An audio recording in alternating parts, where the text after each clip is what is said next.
Badan Pengawas Pemilu Provinsi Gorontalo gelar sosialisasi bersama pengurus kelompok tani di Kabupaten Gorontalo. Pemberian pendidikan politik kepada para petani ini dalam rangka pemilihan umum anggota DPR, DPD, dan DPRD serta pemilihan umum presiden dan wakil presiden. Bawaslu berharap semua pihak dalam menjaga integritasnya dengan cara melawan keras money politik dan segala macam bentuk kecurangan sebagaimana yang telah diamanatkan dalam undang-undang. Tercatat ada puluhan petani yang mengikuti kegiatan tersebut. Selain di Kabupaten Gorontalo, kegiatan sosialisasi pemilu khusus petani juga bakal menyentuh seluruh kabupaten kota.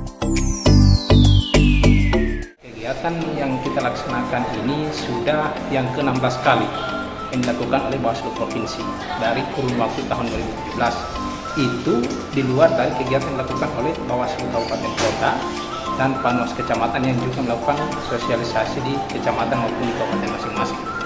Nah, pada segmen ini kita menyentuh kelompok tani yang terdiri dari kelompok tani Kecamatan Limboto dan Kecamatan Limboto Barat.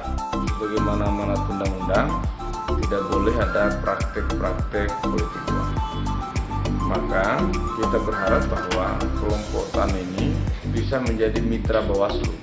Jadi bukan kemudian menjadi sasaran atau menjadi objek yang menjadi sasaran dari peserta pemilu, tetapi kemudian bagaimana petani menjadi subjek, menjadi pelaku untuk mengawal proses demokrasi ini ke arah yang lebih baik. Saya kira ini harus kita rubah, persepsi ini harus kita rubah, bahwa kalau di tahun sebelumnya atau kemarin-kemarin bahwa petani ini selalu dijadikan sasaran, hari ini kita ingin merubah image itu bahwa petani kita jadikan sebagai subjek, sebagai pelaku untuk kemudian menjadi mitra penyelenggara pemilu, menjadi mitra Bawaslu dalam rangka menegakkan hukum pemilu.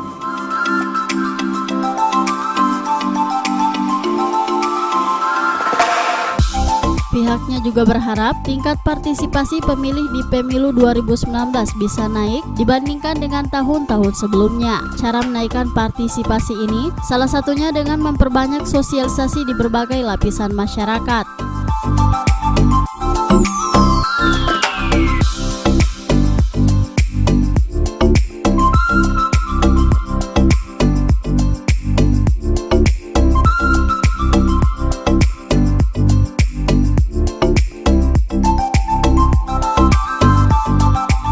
Tim Liputan Advertorial Mimosa TV.